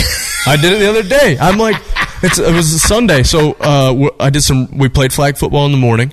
It was super hot. It was like 90, 95 degrees. I go downstairs. I got back and I was like, I need to row a little bit. Usually Sundays are my easier day. Well, we haven't been training as hard. So I was like, I'll do a row and then a workout. Well, some friends came over. Kind of our family day, everybody comes over and I go upstairs and everybody's starting to eat and I'm like, I could go get that workout in real fast. Nobody will even know. Sure enough, walked downstairs, hit the clock, like warmed up with a dumbbell and I did 5 rounds of 24 GHDs, 16 strict handstand push-ups and 8 dumbbell snatches with 100 pounds. God, I wish I had that. And I literally just was like, all right, walked back upstairs and tried to pass it off with my wife that I hadn't been downstairs. I'm just pouring sweat and I'm like, yeah, I just went, yeah, you caught me. Like you're like a guy that sneaked out to the bathroom. It really is. Tapped the vein. But seriously, like that's what it is. And that's. Well, I've been a firm believer of that, of you guys. And I think there are a lot of people in endurance sports, like ultra, triathlons, and I think CrossFit also, that are former addicts. Yeah. That have converted that addiction. One of my best friends, he did 7 marathons, 7 continents in 7 days. Oh yeah.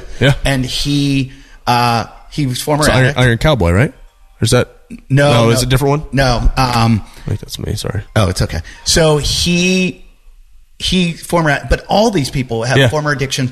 I think I have an addictive personality. Right. I never had an addiction, but other than fitness. Yeah. But I feel like that's what it is. That's a good thing. And when I listen to David Goggins talk, I'm like, this is pure addiction. Pure addiction. And I had Dr. Drew on the show one day. Okay. And I said, Dr. Drew, I want to, like the whole show, I talked to him a lot. So I said, I want to focus the show because he's one of the best guys in the world to talk to. Right. He's so amazing. Can talk about everything and anything and such a great medical knowledge. But I said, I want to talk about exercise addiction because, he's an addiction expert. Right. And I go, and I wanted him to basically say, all of these people do, and it's detrimental, or it is good, or whatever it is. And I go, so exercise addiction. I said, I'm thinking. He goes, I have it. Yeah, there you go. And I'm like, what? He goes, I'll catch myself like twice a day working out. Yeah. And I'm like, oh my God. So I don't know what it is, but I think, and I don't mean it as a bad thing, but I think for sure. I think if you're in the CrossFit Games, you have it. Have to. Hackenbrook said, he goes, the guy that wins has worked out the most. Yeah. And Sean Sweeney said it. He goes, I know where I'm going to finish because I know incrementally how I can do because it's almost like mathematical. Right. I've put in this much work. I'm going to Where am I at? Yeah, I think there's some truth to that, but I think that also, there's some genetics that plays into it. There's some, there's all kinds of stuff that plays into it. But yeah, I'd say that's pretty spot on. But that's what I wanted to ask you. How much of it is gaming and the mind of a competitor? Yeah, I think yes. It's kind of hard to quantify any of those things and say which one's more important. You have to have at least some level of genetics. Like you have to. Like, sorry, but you have to have some level of athleticism if you're talking top 5, top 10 at the games. But then from there, it's like you've got a couple of different things. Was your training spot on? Like, what are and from a genetics, like, are you type type 1 fibers? Are you type 2 fibers? Sure, Are you type sure. 2A? Or are you type 2B? Sure. Where I'm more of like a type 2A guy, where I still have some of those, you know, the crossover to the long, slow stuff, but I can still do some of the high power output stuff. So there's some of that. But then, yeah, the mentality, that's what I was talking about earlier, is like, I feel like physically, I feel the best I felt in years. You know, I'm actually doing endurance stuff where I never did when I was competing as an individual. I'm a lot smarter with how I do stuff, but the mental side of it, like, I don't have that killer instinct to compete as an individual right now. On a team, I'll do anything for my team, but as an individual, I'm like, I got nothing left to prove, you know, like for all those years. You're a competitor, and I am a competitor. Somebody that wins like you. I've known guys that are exceptional athletes like you, and they have to win at everything. Oh yeah, for sure. I hate losing in anything because I get embarrassed. It could be me and you doing whatever. Like, nobody's watching. Nobody is ever going to know, but I get embarrassed losing. Yeah. Like, that's another problem that I have. Who was it? Ryan Flaherty, who's the head of Nike performance training. He was on the show, and he was saying at San Clemente, where he has he has a training thing for guys going into the combine, and they come train with him 3 months or 2 months or whatever before the combine to get ready for it. And he's like, you should see my facility. He goes, we got a ping pong table, and he goes, there's holes in the wall. Oh yeah, there's broken paddles. Throwing things. Yeah, he's like, for sure. He's like, these guys are all super competitors. They all have to win all the time. And I've heard that about, you know, people in different sports, and I've seen it. You know, my friends, they're even top comedians. Have to win all the time. Have to. Comedians are some of the most competitive people I've ever met, in just that you'll come back from a show and they'll say, how was your show? And you'll say, it was good. And they'll go, how many tickets did you sell? And I'll go, I don't know. Why do we have to? Yeah, that's the measuring. But I'm not going to tell them. And they're going, they want to measure everything. And I see that with people, and I wonder if that goes on with you guys. For sure. With even with the fame level of it, with the the Instagram, the social media shit gets in people's heads. Oh yeah, for sure. Followers, for sure. What's this guy's significance now, and how relevant is he? And he's not. And I think that had a lot to do with the Hunter thing. I was talking about it with Mike Anderson, who's the CrossFit Malibu owner, and I said, I think Hunter pissed off a lot of guys because all of a sudden here's a guy that's not in their sport, who all of a sudden has blown up in their sport, right? And there's a lot of that, like, who are you? Yeah, you haven't put in the time. You haven't. Yeah. And you're getting significance, in our sport. In our sport, and you're getting some traction. Yeah, you don't deserve it, right? And I said, so I think a lot of it is not the, you didn't qualify. It's don't steal my don't steal my thunder. Yeah. No, I get that. And for me, man, I try to stay off social media. I have a 15-minute time limit a day. That's great. Because you can get in there, and not saying that I don't sometimes put in the passcode to get some more time if I'm traveling, because you get bored. But yeah, I try to disconnect from that as much as possible. If I had somebody else that would run it for me, I would. I try to run all mine because I want it to be really who I am. But man, I hate it. You get in there and you're just like, and then you're like, oh, I got to post a picture today, and I'll go like weeks without posting a picture, and I'm just like, it'll be fine. Yeah, you need to do it. And it's funny, I hear it from every single person, every walk of life, the same exact thing. I hate it. I feel like I have to do it. And I heard somewhere, and I think they just gave me the option to take off my numbers. Like, you can view them. And I was like, yeah, I said yes. And I went, I don't want to participate in this because we were talking about the other day. It's not good for children. No, heck no. It's not good for their mentality and their psyche and it's all on appearance. Like, everything's on appearance. It's so bad for society. And so, generally speaking, we all feel that way. Well, then why don't we all move towards... Why don't we do something else? Yeah. And there's some good. There's definitely some good. Definitely some good. I had recently, one of the fans of the show was in a skydiving accident a few years ago and lost both his legs. And I didn't know him. Right. I just knew he was commenting on pages and stuff. And so I started following his story, and I kept writing to him saying, dude, you're an inspiration. Like that's awesome. Yeah. I get down because I had a bad show or right, something. Exactly. You don't have legs. Right. And how can I compare to that? And I'm watching this guy surf and snowboard, and he just keeps getting up. And I had a chance to meet him. He came to my show, and I constantly wrote to him because just out of like, I want this guy to know how important it is that he doesn't give up. Yeah, heck yeah. Because it would be easy to. I need him. Yeah, heck yeah, yeah. I need this guy to tell me, stop being a pussy. Yeah. Quit complaining about what you got. And they're doing a documentary about him now. Oh, that's awesome. And I saw a clip of it, and it talked about how the little comments on social media that kept him going. And I was like, okay, there is good. There is some good, yeah. There is some good in there. No, there's definitely some good. And you hear, the stories of like how GoFundMe or like people started GoFundMe for people because they saw something on social media. So yes, there is some good. There needs to be some limits, I think, on it, like. But it's helped a lot of your careers. Oh yeah, for sure. Yeah. I mean, that's really, that we have a YouTube channel, we have Instagram and all that stuff. That's how, sponsors and other stuff pay you based on what your followers are. And so, I mean, that's the hard part about it. That was a big question I had for you. Is it expensive, and how difficult is it for you? Like you're saying, the team qualifying, it was hard qualifying. You've got to take your team around the world. Yeah. And luckily, like Reebok paid for us to go out to China. Okay. Columbus isn't far. Right. It wasn't that bad. But yeah, I mean, going to Iceland, they had Inside Tracker paid for their trip to Iceland, so they did that. And so, that's the hard part, is trying to get these companies or whatever to sponsor. And that's kind of the hard part about where the games are going. Like, nobody knows what's going on, and these sponsors don't know what's going on, so they can't see what the return is. They don't even know if there's going to be a CrossFit Games or what it's going to look like. Are their athletes or their teams going to be there for only one day and get to do one event? Like, what's going on? That's the frustrating part, is that there's just a lack of communication in that department. But I would imagine Rich Froning has a speed dial to Greg Glassman on his phone. You're like, Greg, hey, it's Rich. I do not. I do not. No. I talk to Dave quite a bit, but Greg, Greg kind of, he's got his own stuff going on. When was the last time I saw Greg? I saw Greg in January at one of the MD level ones, and it was super nice, and talked to him a little bit. Nothing about CrossFit. We just talked about family and stuff like that, so it's good. But yeah, I mean, it's Greg's to do what he wants with. And Castro being your friend, is he like, here's what I'm going to do? No, Dave is the most secretive. I'll jokingly will be like, me and Bridges and Dan will kind of like give him crap because, we kind of all go way back.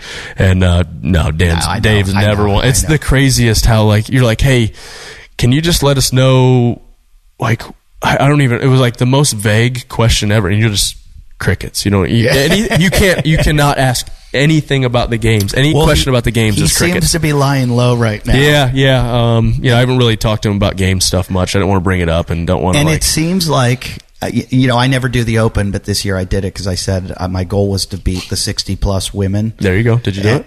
I beat the scaled women. There you go. Good. Not the RX? No. I went into the first one thinking I would bust them all. Yeah. I came in like 150.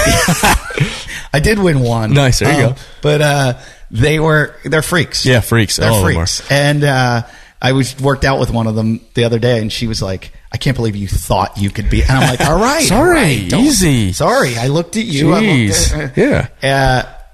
The Open workouts all seem to be almost like repeats or very simple. Very simple. They were very simple. I mean, what was the lunge one, handstand wall, or that was handstand? A little different. Yeah. That was a little different. The clean one was a repeat. The wall ball row one was frustrating because I got like 300 and something, which, I mean, it's open. Teams don't even qualify, but I still was kind of like, let's see where I'm at. And I was like, I got, I think 50 or 40 total points from event 2 to event 5, but that first one had like 330 points or something like that. So I was like, gosh dang it. I didn't realize that. Yeah. The first one, if I would have gotten like 5 more reps or something like that, it was like 100 places. Oh, wow. It was one of those workouts, which is frustrating. I found that workout really hard. It was hard. But I didn't push myself nearly hard enough. I was doing it with a 9-pound medicine ball. Or no, 9-foot target with a 10-foot medicine ball. Yeah. And I still was like lying on the ground because it's a whole different capacity, work capacity. Yeah. Rowing and wall ball. I mean, it's just you got to go. There's no reason to like. It was. I screwed up on that one because, like I said, I was like, teams don't have to do the Open. Social media, I was like, who wants to see me do the Open? I was like, I thought a bunch of people were like, don't do the Open, blah, blah, blah. Everybody's like, yeah, do the Open. So I'd gotten, I'd traveled all that week, did that workout, didn't even look at it, got about 11 minutes in, and I was like, I could push here. Yeah. But I don't want to. And so I just finished. And then the second workout, I was like, all right, just don't get hurt. Like my knee, I started going to this doctor. He'd done these different like techniques on my knee, strain, counter strain therapy. No. Well, so I tried PRP, I tried stem cell, all that. Nothing really worked that great. Went to this doctor in Cookeville, local guy. He did, it's called strain, counter strain therapy. Never heard Basically, of it. ART along the joint. Found a bunch of these like trigger points on the joint where the muscle had just like shut down my knee, and then some acupuncture to relieve the inflammation, and like that, like I'm 99% crazy. And so that second workout, I was like, after a year and a half of just, I couldn't squat, couldn't do anything. So I was like, all right, I just want to finish this workout, hit the 315 and just not get hurt. We'll end up winning the workout. So I'm like, all right, now I got to push the rest of these workouts and see how I do. So that's kind of, it's funny how there it is. Again. I think, the whole CrossFit world would like to see it. It's like you and Frazier. It's everybody like wants to see it. It's like Ali Tyson. Yeah. And it's like, who's better? Who's better? Who in their day? And they say like, well, Froning in his day, well, you're still different. But you're still there. Right, like, You're still there. And it could be what you guys should do, because you don't know where CrossFit's going. Right. I'm saying it right here. You need to build it up like they do in boxing. Yeah. And you need to build it up like a fight. And you're like, who wants to see it? Right. Put up the money. Well, we joked. I was joking with Hillary because they did the get Hunter to the games, the petition or whatever. Yeah. I think I was a little involved in that. And so I was like, I said, man, if they could get $5 million on a GoFundMe, I'd do the games as an individual. It was the joke. And Hillary goes, I'm going to do it tomorrow. And I was like, yeah. You just heard it right there. Maybe we can do it, because we worked very hard. Yeah. I know there's a lot of CrossFit people out there that want to kill me for it, but we worked very hard to get Hunter to the games. It was going to happen anyway. Yeah. Like it was, it was what it was. I'll tell you this, he's an amazing athlete. Yeah. A freak of an athlete. And if he had started CrossFit 10 years ago, it might be different. It might be different, because he has a lot of the genetics for it. The guy runs a 4:15 mile, and he's a strong guy. He's not like you guys, but he's a freak. Right. And he can focus, and probably it wasn't in his wheelhouse, but it might be now. But more importantly, right. Let's get this Frazier Froning. It's going to be like Frazier Ali. There you go. It's if we got the money up, come on, Reebok. Somebody put it up there. It'll be the most watched thing in CrossFit. Right. And it would be the end of the day. That's one of the problems with CrossFit, is that you've got 40 athletes competing, and it's all coming down to it's hard for people to keep in their minds the average viewer 40 people. Right. It's like they can watch 5. Right. So when they narrow it down to the end of the day, makes it a little easier. It should have been done maybe a little earlier. Right. And just 2 of you? Yeah, there we go. Everyone's back and forth on events. There you go. It's so you think you could take them? Man, like I said, physically, I feel great. I don't know. He's just in a different league right now. I mean, he's got something. He feels like he has something to prove, and he's got that mentality. Yeah. Whereas I'm old and washed up. And how much do you guys work out together? Not a ton. We did a little bit in the beginning. We were like, somebody's going to die. Like, we're going to kill each other because it is what it is. It's like you're going to go back and forth. And Matt's super fit, and I'm getting there again. And we don't. But he works out at your facility. He works out at Mayhem a lot, but we don't train together a ton. He's, we got completely different schedules too. Like mine is with the kids, and I'm trying to fit stuff in. So why is he in Tennessee then? Taxes is what he says. I've had a lot of comedians move to Nashville because of that. Yeah. But I mean, it's a good place to train. You got a lot of people that have like-minded goals, and Tia's there, and they train a lot together now. And so it's a good place to be. Cookeville's as small as it is, it's small enough, but you got stuff to do, and the weather's good. Brian McKenzie, I've always been not a big city guy. I grew up in Pittsburgh and lived in New York and LA.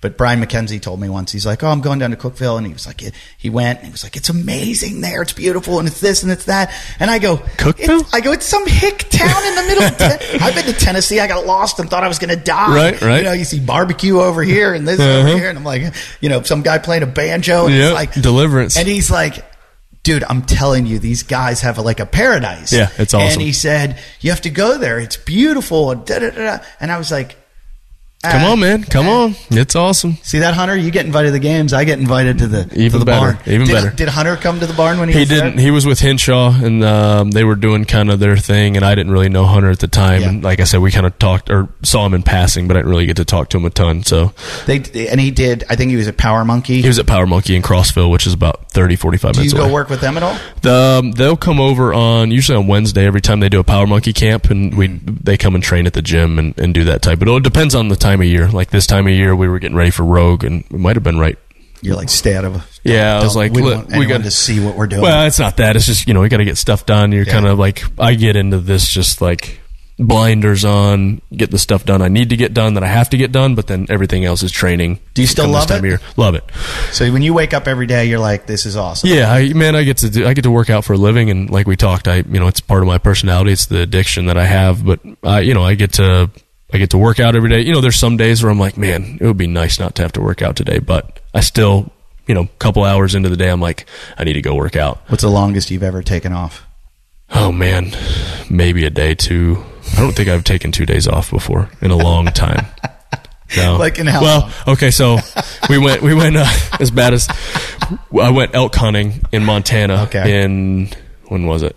End of October last year, and I only did one CrossFit workout within that 6 days, but I hiked 60 miles in 6 days, so I'm counting that as fitness. Like we were up and down mountains. It was awesome. It was one of the most. Did you get one? Nope, didn't see, didn't hear, nothing. It was awesome. But I had a blast. Like as miserable, it's one of those things where you're like in the middle of it, you're like, about day 4, like the first 3 days, awesome. Day 4, you're like, this sucks. Day 5, this sucks. Day 6, this is awful. Like, I'm over this. And then you get done, you're like, that was awesome. Like it's just sick. It's sick and twisted. Yeah. But you do hunt though. I do hunt a lot less now that I have the 3 kids. They're all super young. It's hard for me to like get up in the morning after I've, one of them's been up at the kids at ruin night. everything good. My surfing, everything, hurting. And so, once they get older, and I feel like if they want to hunt, I'm not going to force them to hunt, but if they want to go with me, then heck yeah, we'll be in. What do you get in Tennessee? Deer a lot? I hunt turkey mostly because it's more of I like to go after them, where deer, you kind of have to sit and wait. Yeah. The whitetail, you kind of have to just wait, and I can't sit, man. Yeah. Turkey, you chase them down? Chase them down. And then you eat that dry meat? Oh, yeah. So dry. If you do it right, it's pretty good. Yeah. Soak it in just some like salt water for a couple, like freeze it in salt water, and when you want to take it out, you can put some stuff on it. Where I grew up in Pittsburgh, we had turkeys. Yeah. And where I live now, we have quail. Quail. I've heard quail hunting is fun, but they're round and it's great food. Pheasant too. It's good eating. And they came around after the fires. Oh, okay. And there were a lot of quail right after the fires, and my neighbor goes, they'll be gone in a week. he's like everybody wants them. Everybody's going to take them out. I'm surprised no deer though. Tennessee, I would think you have a lot of deer. We do have a lot of whitetail. That's the type of hunting I just can't sit still that long, and you can't really spot and stalk where we're at. And so that's why I like turkey. You're calling, you're listening, you're going, trying to catch them. And what do you have, like a buckshot that kills the turkey? You use it's a turkey load in a shotgun. And sprays? Yeah, sprays a little bit, but you got to shoot them in the head. Oh, really? Yeah. Oh, brutal. Take them down. Brutal. I'm not a big. I couldn't hunt. Can't even fish. Fishing's a little boring for me. Yeah. And I want to take one down with a bow, but I haven't gotten that good with the bow yet. Yeah. So because you got to get pretty close to them. You might like spearfishing. Yeah, spearfishing would be fun. Hold your breath for a while. Yeah, and go down there. We went to the Bahamas last fall for Hillary's birthday, and the guy that we were with was spearfishing, so I was swimming with him to try to watch. But he killed a grouper while we were there, so it was pretty cool. Yeah, the spooky part is then once you kill it, you got to like tie it to you. These sharks. Yeah, and these guys in Hawaii that I know are abalone fishermen. Yeah. The abalone fishermen always get bit right on the side where they're keeping the fish. And I'm like, dude, catch a fish, let it go. Balloon or something, put it in your boat, go back down. Do not drag. Not staying down there, man. You're asking for it. Heck no. Well, I probably have a million more questions for you. Maybe we'll do a second episode someday. I don't want to take you any longer. You got to get back to your kid and get her to. Did you go Disneyland tomorrow? Oh, awesome! Yeah, tomorrow. We're going to a Dodgers game tonight, though, so that'll be good. Oh, that'll be awesome. That's Dad's trip right there, so that'll be good. This is great that you're out here. I wish I could have had you out to Malibu. You would have liked. Yeah, heck yeah. You got to see CrossFit Malibu. Yeah, next time we'll have to come out. It looks like the MASH set. Okay, and it's really nice on the beach and the mountains right behind it. But no, I'm a big fan. I appreciate it, man. Thank you for doing it. Thanks for having me, man. Appreciate it. And good luck. Yeah, with the thank games. you. How many times have you won now as a team? 3. 3. Yeah. Have you ever lost? Yeah, we got 2 second place. 1 second place as an individual and 1 second place on a team, and we don't talk about those second places. What do you think this year? The game plan is to win. You know, the rules are completely different now, so it's hard to know what to expect. All right. Well, thank you very much. And anyone want to find you? Where's the best place? Just at Rich Froning on both Instagram. I don't do a Twitter a ton. I have a Twitter, but I don't really do it. And then we have our CrossFit Mayhem YouTube channel, which we do a lot of stuff on there. YouTube's our big thing right now. You guys all heard it. Next time I'm done at Zany's in Nashville, come on, let me know. I'm stopping by the barn. You got my number now. I'm going to show them all how to do a 54-inch box jump. There we go. Let's do it. That's all I can do. Let's do it. Well, thanks, Rich. Awesome, bro. Thanks a lot. Appreciate it, man. Well, turkey there. That was that we're going to show. Awkward.